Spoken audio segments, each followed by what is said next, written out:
Ndërgoditjet më të mëdha, nëse ky pezullim fondesh i mbijeton një sfidë gjyqësore, do të jenë shkurtimet masive në fondet për Institutin Kombëtar të Shëndetësisë. Kjo sipas një analize të bërë së fundmi me ndikimin e organizatës United for Medical Research, do të eliminonte vende pune në shumë shtete. Neurologu Richard Hugener në Universitetin John Hopkins po studionte se si truri ruan kujtesën kur zbuloi një gjen, kur ndryshon shkakton disa aftësi të kufizuara intelektuale.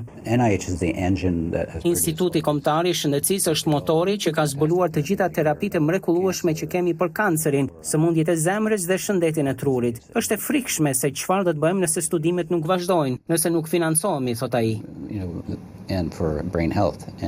Neurologu shton se është e vështirë edhe për pacientët të kuptojnë se si mund të humbasin një kur të pazbuluar. Ata janë të dëshpëruar, jemi duke u vonuar me këto zbulime. Momentalisht nuk jemi në një situatë të mirë, thot ai.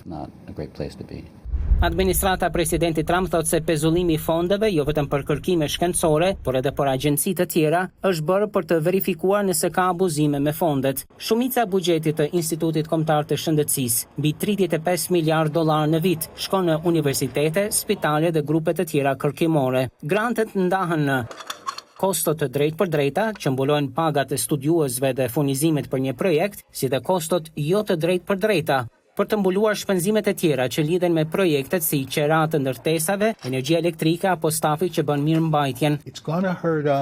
Do të na dëmtojë në Universitetin John Hopkins, do të na dëmtojë në nivel kombëtar, pasi po humbasim njerëz të aftë për shkencë. Megjithatë, gratë që vuajnë nga kanceri dhe po trajtohen, janë ato që dëmtohen tani, Dr. Otis Brawley nga Universiteti John Hopkins.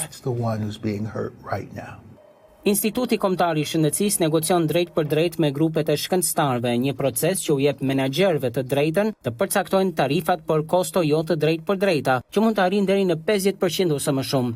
Megjithatë, administrata Trump planifikon të vendosë një tavan mbi këto shpenzime, duke i zbritur ato në 15%. Administrata Trump vlerëson se kjo do t'i kursonte qeverisë $4 miliard në vit. The NIH has played a pivotal role in my career. I emëruari i presidentit Trump për drejtor të ri të Institutit Kombëtar të Shëndetësisë, gjatë seancës së konfirmimit në Senat të mërkurën u pyet për pezullimin e fondeve.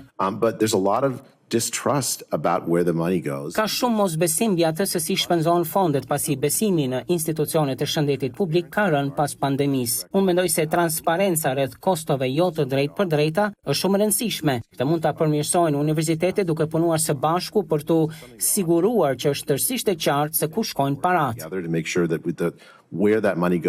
Një gjykatës federale ka bllokuar përkohësisht masën e pezullimit të fondeve, por derisa të përfundojë lufta gjyqësore, studiuesit nuk janë të sigurt se çfarë pune do të jenë në gjendje të vazhdojnë.